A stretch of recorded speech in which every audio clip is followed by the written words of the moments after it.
This is the Mahlkonig EK43. It's big, it's loud, it's kind of like our obnoxious big brother.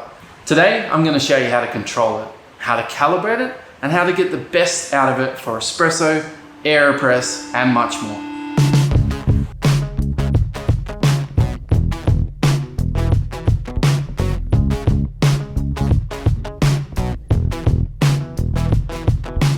Hi, this is Paul from the Coffee Science and Education Centre. In these videos, we cover off coffee skills, equipment reviews, and the science that brings it all together. So if you're interested, hit the subscribe button at the bottom and stay in the loop. I see this grinder on bars all over the place, and I so often see people not getting the full potential out of it. It's not as scary as it looks. Bear in mind, some of the things I'm going to show you are going to vary based on the coffee, the burr alignment, and the calibration. But this is a really good starting point. With espresso, my normal starting range is 1.5 to 2.5, and that will give you a fairly good consistent espresso. Now, bear in mind, it's not going to look like a shot from a standard grinder. It's going to look a little bit differently. But remember, it's all to do with flavor, not appearance. So make sure you're tasting your espresso as well. Now, to make it a little bit easier, we always have our coffee pre-weighed in little jars next to the grinder. That way you can just turn the grinder on, throw your coffee in, and grind it. Now, the other thing that is an absolute must on an EK for espresso is some form of tool to distribute the coffee into the handle. Be it a jam funnel or some other sort of container, you need something. Otherwise the coffee ends up all over the bench. Now, if someone's going to take the coffee home, then generally I go a little bit coarser, maybe up to about 3 to 3.5. And this is also relevant for people with a stovetop espresso. With Aeropress, I go a little bit coarser.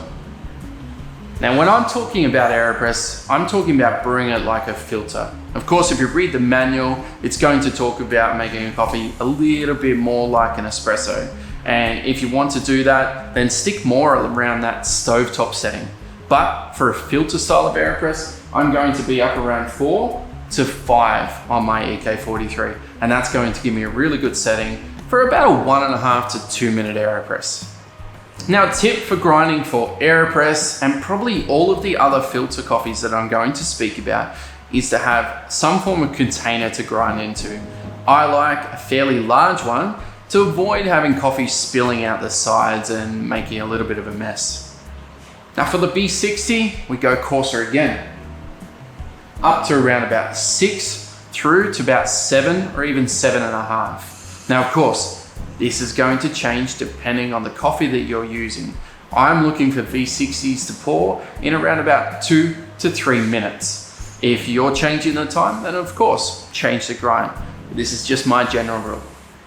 Now, for a batch brewer like a Mocha Master or the Brewer Precision Brewer, I'm going to go a little bit coarser because some of the batch brewers have a tendency to be susceptible to fines. So you do want to be a bit coarser on the grinder.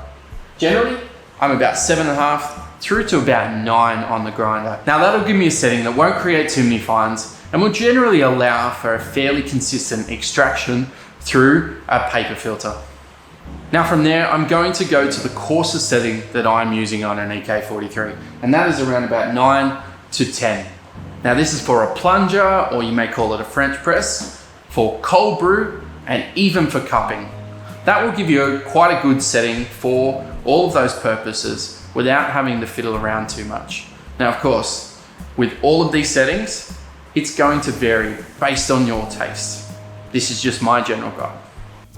So that's it. Tell me in the comment section below what some of the factors that you use to dial in coffee flavor. Until then, see you later.